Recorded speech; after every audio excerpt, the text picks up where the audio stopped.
and welcome to Talks with Shay.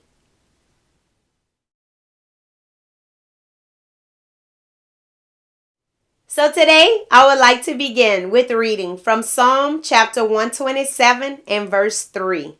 And it says, Lo, children are a heritage of the Lord, and the fruit of the womb is his reward. So today, for part 2 of my growth, I would like to talk to you about queen bees.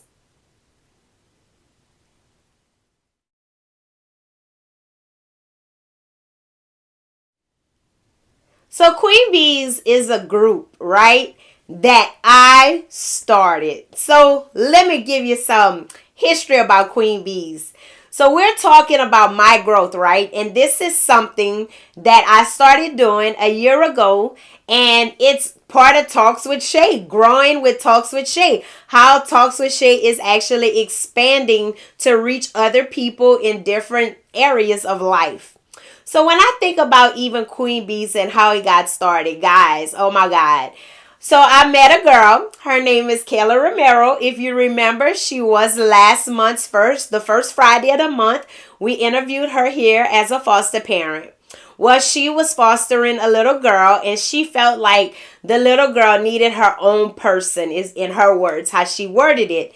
You know, Kayla has her own family, and of course, on top of that fostering, she felt like that child needed to have a person where she can be one-on-one with that person. And so she was like, Shalonda, I think you would be perfect for her. So I was like, really? And so she was telling me different things about the little girl. And so I was like, okay, kind of what like a mentor in a sense to the little girl, which in reference to like, I think about years ago, I actually started and applied to become like a big sister at the Boys and Girls Club, always wanting to be there and mentor like teens and things like that, but they never had enough girls. They were always looking for guys, so I never could get matched with anybody. But anyway, back to where I was.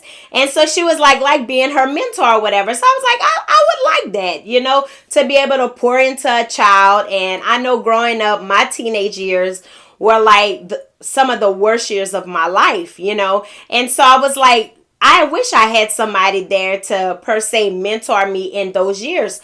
So long story short, end up hanging out with the little girl, taking her different places, getting to know her, talking with her, sharing with her. And we met a few times, and she ended up, being reunified with her father or whatever. But in the midst of that, Kayla was like, a group like that, because I was like, well, maybe I could do it and open it up to other foster children. And so I was like, what about if I start like a meeting or whatever and just open it up to other foster children? So then she was like, but Shalonda, that can reach other children too, not just foster children. And I was like, you right. And I'm like, we sitting there thinking they really don't have much for teen girls and all kind of stuff in this area. And so we got to brainstorming and talking about it together and stuff like that.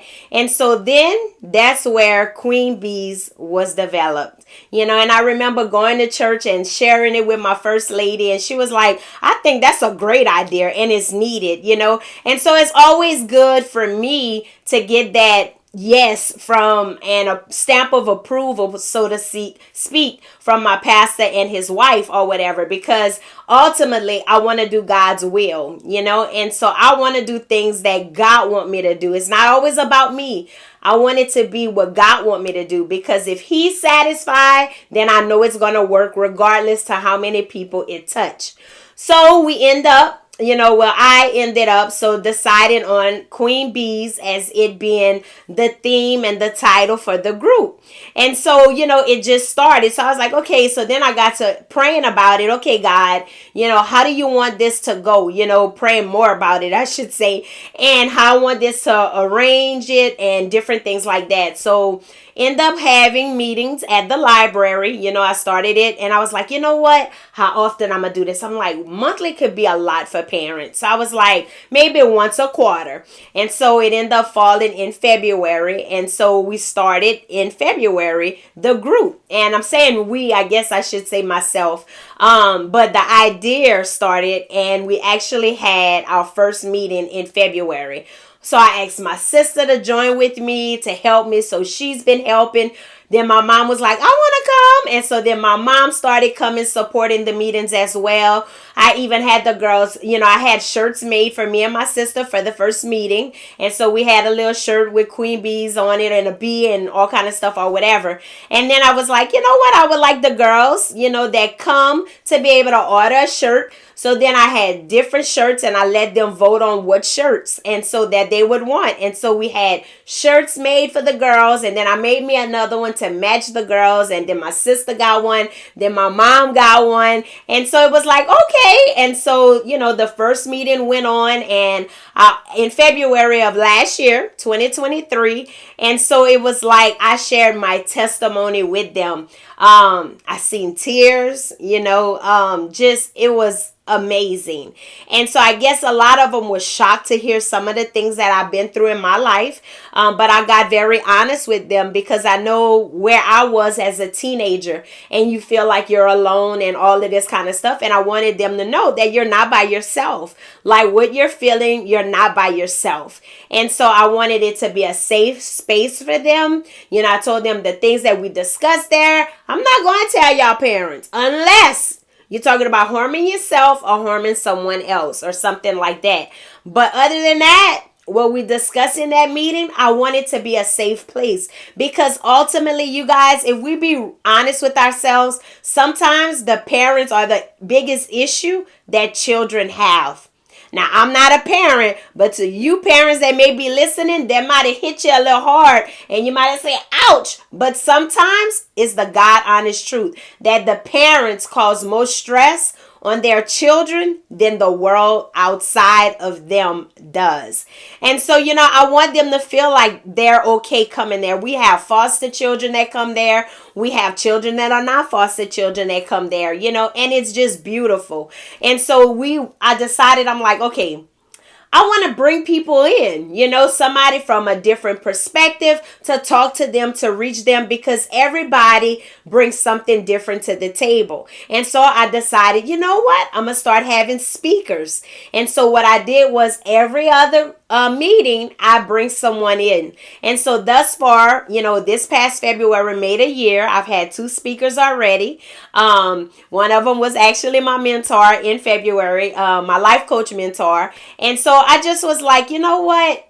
Let's see, how this is going to go. And in February of this year was my largest group so far. Our last meeting last year, November, I actually did a perfect attendance. And what we did was we gave the girls a certificate and gave them gift cards.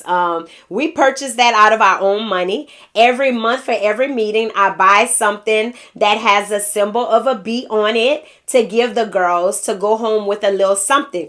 All of this don't cost the parents anything but to the sacrifice to bring their kids there. I feel like sometimes the parents is the biggest hindrance in their own child's life. And what I mean by that is because parents have to make that sacrifice to get their children there. The meetings start at 10 to 12, and so they may have to get up earlier and they may be tired. But you know what I feel this world lacks is that parents don't get the children they're needing the help with or whatever because of their own selfish desires. I want to sleep in late, but then you hear parents say they don't have nothing for teen girls. And then you have this person as myself offering these meetings, bringing in other people to help empower these children, help them with their self-esteem, teach them what their worth is, to understand the dynamics of how life is, what growing up is going to look like, being a lady in this society, dealing with peer pressure, not being a bully, just all kind of things that teenagers deal with, And so it's like, I think sometimes Parents can get in the way of investing in their own child's life. And that's how I'm going to say that, because their own selfish desires, And so, and it's okay, because I know for one thing, there's a certain person there that have testified and said how much the meetings have changed her. There's another person that the parent said she's seeing changes in her child. So if it's just for those two, I'm good. It's a success. So it's not about having 50 million people there. It's not about having 50 people there. It's all about seeing growth in the girls. And they are our future. And I'm excited to see what Queen Bees is going to bring going forward. Every time, the last couple of times that I've advertised it, I've had people reach out to me that do other things with maybe teen girls and wanting to network with me and, get with me and see where they can pitch in and help along those meetings. That's what it's about. Helping our future generation, pouring into those kids, and if you're listening today and in the area, of course it's in Lafayette, and you want your child to get involved, my thing is sometimes parents don't wait the last minute to get the help that your child needs. You may have a teenager that is healthy. You should want them to stay healthy. So include them in healthy things. Don't wait till you see things going crazy in their life and then you're like, I need them to do this. I got to get them involved in this because they way over here and blah, blah, blah. They should have never gotten way over there. So don't look at it, well, because my teen is good, I'm not having issues with them, their self-esteem is good. You want to keep it that way. So surround them with more things, more tools, more connections with other people that they can, sit, build relationships with, and get things with, because parents are parents. But when it comes from outsiders, sometimes children take it differently. I can remember my mom told me one time, tried to talk me into going back to college, and I did not want to hear it. The dentist that I worked for as a dental assistant, she talked to me about it, and I went back to college. So it was like sometimes somebody from the outside can encourage a child, and it's okay. I'm not there trying to preach a sermon to no children. It's to just help them to grow up to be confident in themselves, recognize who they are within themselves, and being okay with who they are. Not trying to be what the world wants them to be. Be who God has ultimately designed you to be. And that's what my Queen Bee meetings are. So if you have children or teens out there that you want to join in, you're more than welcome. Our next meeting is going to be May 1st. I always ask a RSVP because I buy them things, right? And so we play games together, board games together before each meeting starts to kind of, loosen up the atmosphere a little bit, trying to, talk with each other and things like that. Y'all, I even make them sit away from the people they came with. Meet someone else, to get to know other people. Because a lot of times if you're putting two people by each other, they can be a distraction. And so, we're here growing, Talks with Shay, moving into another entity of Queen Bees, helping and reaching out to teen girls. And I'm looking forward to what God is going to do this upcoming year with Queen Bees. So Talks with Shay is all about growing, y'all. And we are definitely growing. I thank God for it. I give God the glory for it. And I promise him that I will always, with everything in me, do it as long as he allows. And if he say it's done, then it's a write-off.